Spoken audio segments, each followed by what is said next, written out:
ம். வந்த படங்கள பண்ணேன்.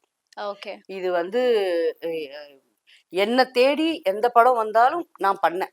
ஓகே. அது பி கிரேடா, ஏ கிரேடான்றது நீங்க முடிவெடுத்துக்கோங்க. ஓகே. சோ அது வந்து ஃபினான்ஷியல் அதனால நீங்க வந்து அப்படிலாம் இல்ல. என்ன தேடி வந்த படங்கள் தான் பண்ணேன். புடிச்ச படங்கள். புடிச்ச படம் இல்ல. ஓகே. என்ன தேடி என்கிட்ட ஓகே. நீங்க நடிச்சு குடுங்கன்னு சொன்ன படங்கள் மட்டும் தான் பண்ணேன். ஓகே. அதுல நான் வந்து கிரேட் எல்லாம் பிரிச்சு பார்க்கல. என்னோட வேலை அது கிடையாது. ஓகே. நம்ம சம்பளம் வாங்கிட்டு சொன்னத நடிச்சு குடுத்துட்டு வரணும். ஓகே. மத்தபடி நான் அந்த கிரேட் எல்லாம் பிரிச்சு பார்க்கல. ஓகே.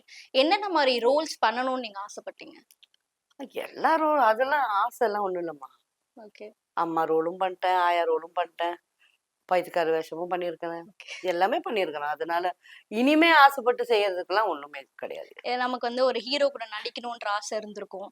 லைக் நீங்க வளர்ந்து வந்த ஸ்டேஜ்ல. இல்ல. எனக்கு வந்து கமல் சாரோட ஒரு ஃப்ரேம்ல ஒரு ஷாட்ல நின்னா மட்டும் போதும். ஓகே. இன்ன வரைக்கும் அது ஒண்ணு. ஓகே.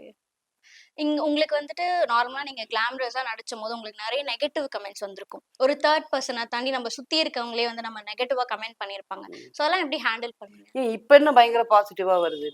அது இப்பவும் தான் வருது. அதெல்லாம் பார்த்துட்டு இருந்தா வேலையாகுமா? நம்ம பேசலாம். வேலைய பார்த்து போயிட்டே இருக்கணுமே தவிர, அவன் எவ்ளோ வேலை வெட்டி இல்லாதவனா இருந்தா, அவன் கமெண்ட் போட்டுக்கிட்டு உட்காந்துருப்பான். கரெக்ட். இல்லையா? அதெல்லாம் நம்ம யோசிச்சா முடியுமா?